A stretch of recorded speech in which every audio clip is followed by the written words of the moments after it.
Hi guys! So for today's video nga ay meron naman tayong negosyo ideas na pwede natin pagkakitaan ngayon. Swak nakikita ka talaga dito dahil mabentang mabenta talaga ito sa mga estudyante ngayon. Dahil di mo nga akalain na sa isang cup ay may cheesy fries ka na at juice. Kaya tapusin nyo lang panoorin para malaman nyo kung magkano nga ang costing nito. Ayan, dahil cheesy fries nga ito ay gagawa tayo dito ng napakadaling cheese sauce. Nag-order nga lang ako sa online ng ating cheese dip powder mix ng Enjoy, tapos pinaghalo ko lang ito sa mainit na tubig. Paghalo-haluin nyo lang hanggang sa makuha nyo nga yung tamang lapot niya. Tapos, ito naman yung mga kailangan natin. Itong cup lids, itong 22 ounce na cup, mga straw, at itong 1 kilograms ng ating french fries. Then, hindi pwedeng mawala itong timbangan natin. Dahil dito naman tayo magbabase ng ating pag-measure ng ating mga french fries para di tayo lugi. So, dito nga sa lagayan ay nilagyan ko lang ng 120 grams na uncooked fries. Yung sakto lang talaga guys para di siya matapon pag nilagyan ng cheese sauce. Kaya sa isang pack nga ng 1 kilong fries ay marami ka nang magagawa nito. Bali, magpapainit muna tayo dito ng mantika para kapag mainit na ay pwede na nating lutuin ang mga fries. Dahil nung chinek ko nga gamit ang toothpick ay okay na ito at mainit na nga ang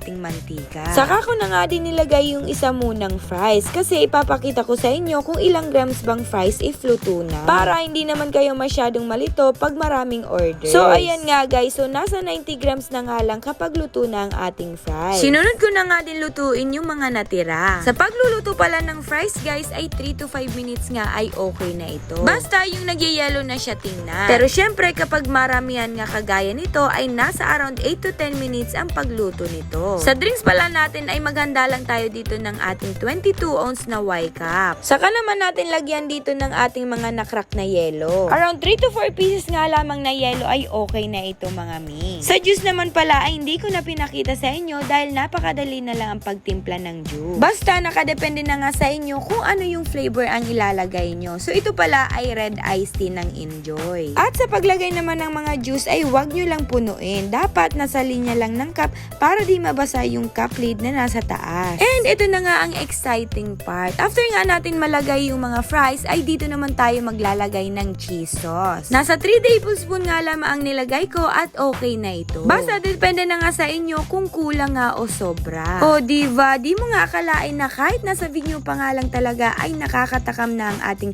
cheesy fries in a cup. Kaya sure talaga kung papatok ito sa mga estudyante pati na rin sa mga bata. Tapos hindi pwedeng mawala itong paglagay ng ating seaweed. O kaya naman pwede naman yung parsley leaf. Kasi ito talaga yung palamuti sa pagkain at para na din maging presentable ang ating tinitinda. And ang last nga mga mi ay maglagay na tayo dito ng ating mga straw. O diba, sa isang cup nga lamang ay meron ka ng cheesy fries at juice. Kaya naman kung gusto nga itong itry itinda ay pwedeng pwede dahil swak nakikita ka talaga dito. Kaya visit nyo lang ang aming page para pwede nyong i-grab yung mga pictures nito. Kaya yun lang guys. Thank you for watching.